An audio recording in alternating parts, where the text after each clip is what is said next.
Okay, this is a video for the ThieAudio Oracle. It is a tribrid set, 539, 2 EST, 2 BA, 1 DD.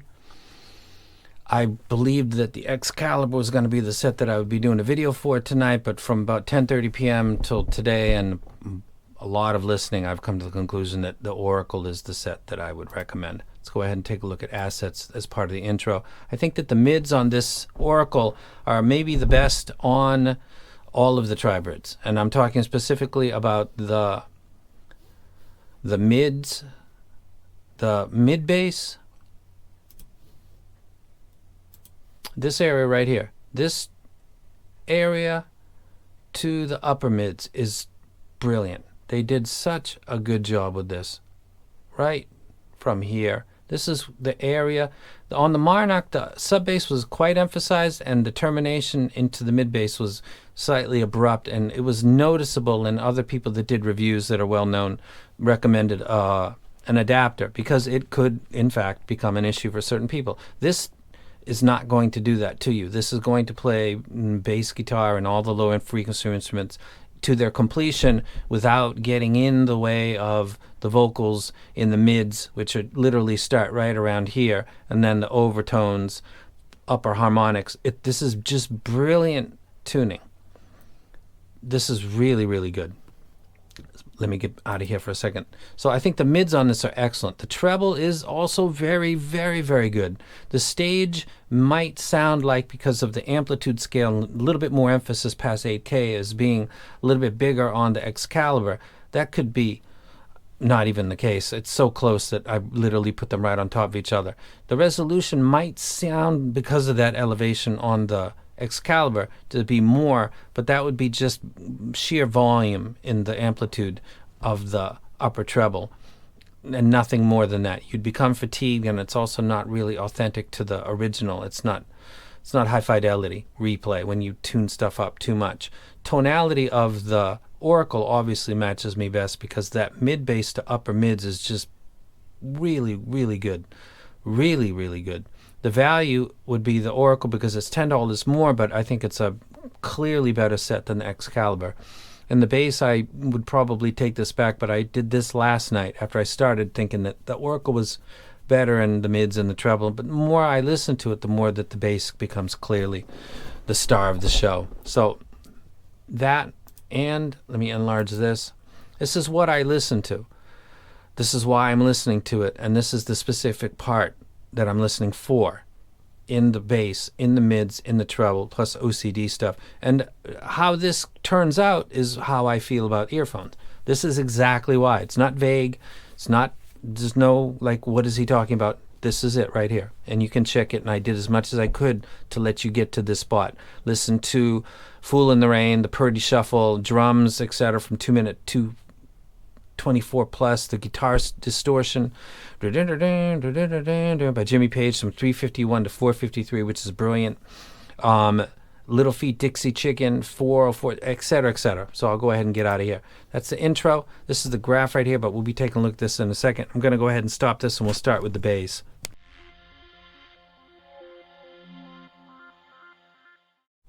Okay, in the bass, the triple hit for Big Boy Kill Jill is very good. No surprise there. It's a dynamic driver.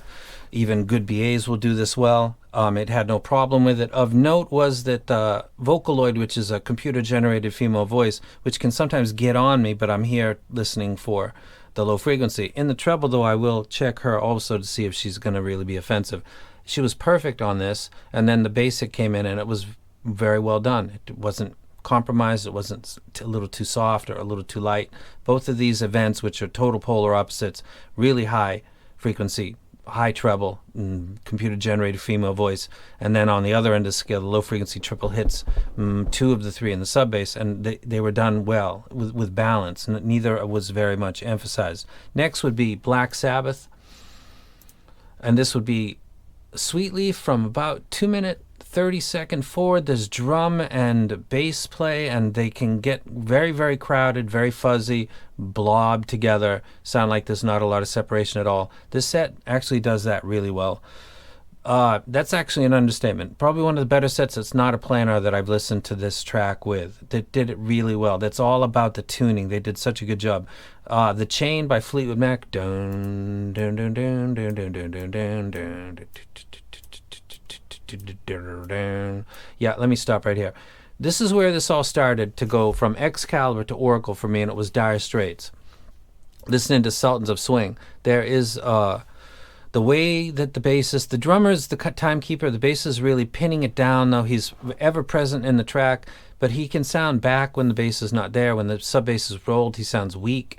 Mark sometimes gets pushed forward when the upper mids are too emphasized on some of the sets that I didn't like or didn't recommend. That's exactly the case. This is where I started to think that I liked the replay of the Oracle better than the Excalibur, because the Excalibur was doing typical good work and the Oracle was doing really good work because Mark's vocals sounded very, very good and clear, and not in a crisp, pushed up kind of way, just very clean and clear. And the bass line sounded very accurate and nice and tight and not interfering with Mark at all. This is where it changed. My image of looking at a graph and expectations of which one was the brother of the Claire, etc., went out the window right exactly on this track. And that's when I started to think, whoa, I'm doing a different video. After doing an unbox for the Excalibur and saying that the Oracle looks just like it, don't worry about it. Like, blew it off, and now I'm completely in love with it. Massive Attack Angel, the low droning, if you're into trip hop, it does it fine. This is a really, really good set. So low frequency instruments, drum kits, bass guitar, John Bonham, the Purdy Shuffle on Fool in the Rain sounded excellent. The hi-hat strikes, that's actually treble, but the drum play sounded great. That Purdy Shuffle that he does, everything that's got drums in it sounds excellent. Everything that's got bass guitar in it sounds excellent. Everything with vocals and bass guitar and drums sounds excellent, which is this guy's library, pretty much. Like, what I listen to is what this plays back well. Jim Croce, I see you. So bass is great. There's nothing wrong with it. It's one of the better tuned bass sets, period. Bass. Done.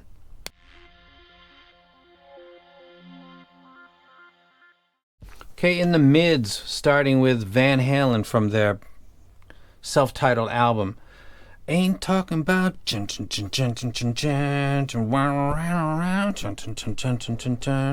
some singing, there's some kind of talk singing with David Lee Roth, there's guitar, there's a lot of upper harmonics because of the way Eddie plays the guitar, but it's really a mid-frequency check and it actually sounds great. I love the crunch of the guitar. The upper harmonics are not offensive. The treble is done brilliantly, but the mid portions of this that I'm listening to sound excellent. Next track would be U2. Did I pass them? Yes, I did. U2 War. It takes a second to say goodbye, say goodbye. Oh, oh, oh, push the button and pull the plug. Sounds excellent. This is when U2 was, you know, do you know what I'm saying? This is when U2 was really dope, and now they're millionaires with houses around the world telling everybody not to fly on planes because it's polluting the planet, etc., etc. Shut the fuck up. You don't even make good music anymore. But this album is classic. Loved it a lot. This track actually sounds really, really good.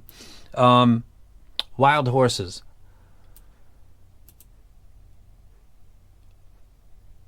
Do you know this song? Mick Jagger, probably the best replay that I've heard on headphones is the Mott House Argon.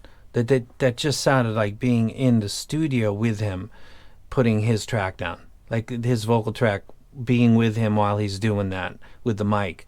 This is a IEM version of that. It treats vocals so... It doesn't mess with them. It doesn't push them up. They're not getting over the din of the bass. The bass is done perfectly, so it's fine over here. The fundamentals of the vocals are not being messed with, and the upper harmonics are not being overemphasized. So you've got most everything that exists within the mids, whether it's guitar, piano, male or female vocals, it all sounds accurate. Like studio without the deadness to it. There's energy there still. The bass is lifted up and there is upper energy in the treble, but it's not done to a point where it seems like any of it is getting in the way of anything else. The mid frequency is the star of the show of this set. These are so good. Holy shit. The spoons on Spoon Man between 56 seconds and 1:04 seconds was dope. Where we at? We got so much Rolling Stones. Dude, tune. We got way too much Eagles. Tune. Soundgarden. And Spoonman. 1:56 to 1:04. It's very where he's coming in. And then 3:08 to 3:28. Roger Leroy Wenzel, Chris Cornell comes in really nice and clear. They did a fucking great job with the tuning of this because I can hear that about as good as I've heard anything that's not planar. Fool in the Rain, I mentioned before, the Purdy Shuffle. Also the guitar distortion that's very unique that Jimmy Page does in that track sounds excellent. That's more of a kind of a treble thing. So the mids are the star of the show. I'll go ahead and stop this. Fucking nice job. Really, really nice job. Surprised.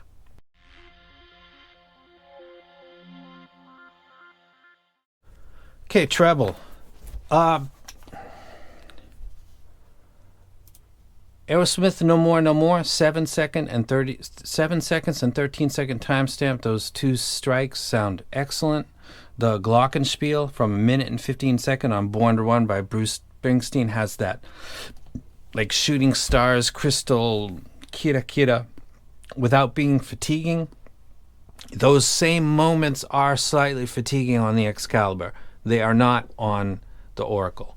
So on the both sides of the scale, the Oracle is outdoing the Excalibur, notably, and a lot of other sets that are actually in my collection. This is the most impressive set that I've gotten in my possession, probably since the Lokahi, in that I wasn't prepared for, 7BA, it's not much money, DIY guy. Whoa, that actually sounds quite good. More than what I thought. This Oracle's doing the same thing. I was expecting the Excalibur to be the one that was going to do everything I'm looking for better, and it turns out to be the Oracle that does everything better. Clearly better than the Excalibur. It does everything. America Tin Man, 39 second cymbal strike, sounds better.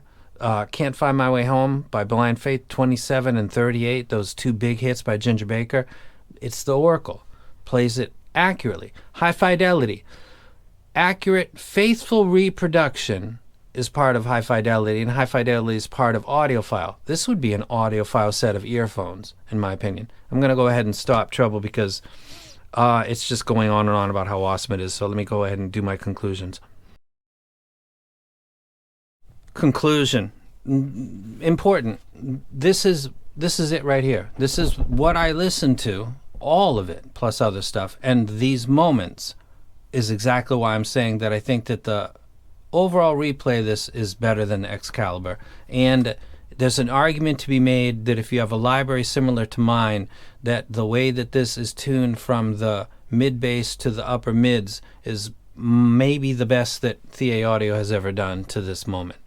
If you're listening to Hey 19, the 2-minute 8 to 2:40 interlude with the guitar, drum, and vocal, the Spoon Man spoons, the keyboard work and harmonica and Sneaking South to the Alley by Robert Palmer, the bass guitar, the solo at 2:19 to 2:39 and Please Do Not Go, on all these things that you're looking at right here. I listened to them and I found the Oracle to be superior to the Excalibur. And in my mind, I'm thinking that part of the tuning itself is the best that Thia's ever done. So instead of saying like heights and widths and other stuff, I think that's the one. A very, very good set. If you got the clairvoyance already, that's the set that I'm not saying why this is the best that they made as far as tribrits, but I am saying that the tuning across the mids sounds to my ears to be the best that they've done. How important is that? Depends on your library. That's why I can't just make a statement like that. I enjoy it quite a lot. Now let's finish up with this. This is a great moment in this hobby because this right here, this reviewer reference target. So let me go ahead and drop this now. This is what I find to be, based on what I just showed you and what I always show you, my music, to be an ideal or appealing curve would be the best way. A preference. This appeals to me. To have a bass like this that comes down like this, gets itself corrected by about 300 hertz, that has an elevation from sub-bass to mid-bass that is the same. One is not really over the other till you start to do your trajectory down to the mids. And the peak of the gain is not much different. This is 67. This is 67. These are the same. One is not over the other. If I had to put one over the other, I might do the bass by 1 dB. But this is what I like. And it's because of the music that I listen to and what I'm listening for bass guitar pulls and releases. I'm listening for kick drums. I'm listening for good vocals. I don't want too much crowding. I don't want things to sound too compressed. I don't want too much of an intimate playback. I need the energy up here so that cymbal strikes and other things can sound complete. Piano keys, lots of little things. This is another reviewer, and he has a different view, and it's related to his library and the collection that he's listened to. And he's listened to lots of stuff. He's the guy, Superviews, that really put this together. Massive thanks to him. Massive thanks to him. This is Android. He's got one that doesn't look very much different from mine. And that we're both fans of the Mest, and I don't know what he listens to, but he might listen to some of the music that I listen to. I actually have no idea. But these things right here, you know, the free field, the diffuse field, the Eddie Modic, the Harman, which I haven't put in yet, but I will, even though I ranted on it. This is for other people to decide. I think that the value lies in the reviewer preference targets. If you're a reviewer and you have a collection of, you know, earphones that you've cataloged, get in touch with me and I'll go ahead and put you in here, because the more the merrier, because I'd like people to start to put the puzzle together between the reviewer and the music they listen to, and maybe determine that their graph makes more sense, more than you can get from Eddie Modic or another one, because you can't talk to those people in a DM, or you can't send a message or leave it under the comment section and say, hey, I was wondering, because your curve says this, but you actually said like that. And then the reviewer says, you know, it's a guide generally, but I do like some variation and kind of like that stuff. But you can ask those questions. You probably get predictable answers. That's what I would say if someone said, you like, you know, that's your graph, but you liked the illumination, which is flat. Well, because that didn't emphasize anything along this plane, and it gave everything, vocals and bass, the same. There wasn't any boost up of the sub bass or anything going on here like some other sets. So I don't mind that. It's not my preference, but I like that, and I do like variety in my library. So this reviewer preference target is going to be very important to me in the future. And if there's people out there that watch this, or you know somebody, hey, how about so-and-so's target? Let me know, because I'll put it in here. I just need the text file. Name, target, and then I got to drop it in my data thing and put them in here and ask them what the name they want to use. And then that's it. So the Oracle, this is awesome too. I fucking love this so much. Here's the best way for this to be used. So forget about me. Click me out. Here's the Excalibur and here's the Oracle. And you're looking at a graph and you're thinking, okay, that looks like it's got more. Just skip it all. Go right down to here and take one of them and flatten it. So this, I've just laid down the Oracle, and now I'm showing that the amplitude difference between it and the Excalibur. And the Excalibur has more mid-bass and sub-bass, and a little bit less mids, and a little bit less at 4K, and then after 5K, it's all more than the Oracle. And when I listen and think about my conclusions, it all makes sense looking at this more than to look at this. So I take two sets and I compare them. That's not comparing them. That's comparing them. That's flattening one out and showing the deviation the other one has relative to it. Fucking love that. Apparently, Critical has always had this on his thing called baseline, but I never knew it existed. If I had, I would have copied this many times to tell somebody, I like this. This is why I like this versus that. I didn't know. So use this. It's a little squiggly line right here. take two sets that you like, and on Criticals, I think he still calls it baseline, and also Android, and also Super Views. Use this tool, because the difference between any two sets, you know the red set, drop it, and this is the set you're thinking of getting, and this is what's different about it. It's got more mid-bass, it's got more sub-bass, it's got a cut at 4K. That's not where I'd really want it to be. Maybe I'd like it to be more closer to 6 a little bit, or you can start to get more info on your own before you start to ask questions. A great fucking tool. Big shout out to Super Reviews for helping to make this happen, and let me know who's got some targets that I can add in here, because I would like to. And I'm out. Oracle is an excellent set. I highly recommend it. If you've already got the Clairvoyance, enjoy it, be happy. I think it's an epic set. It's S tier for me. This is a really good set across the mids.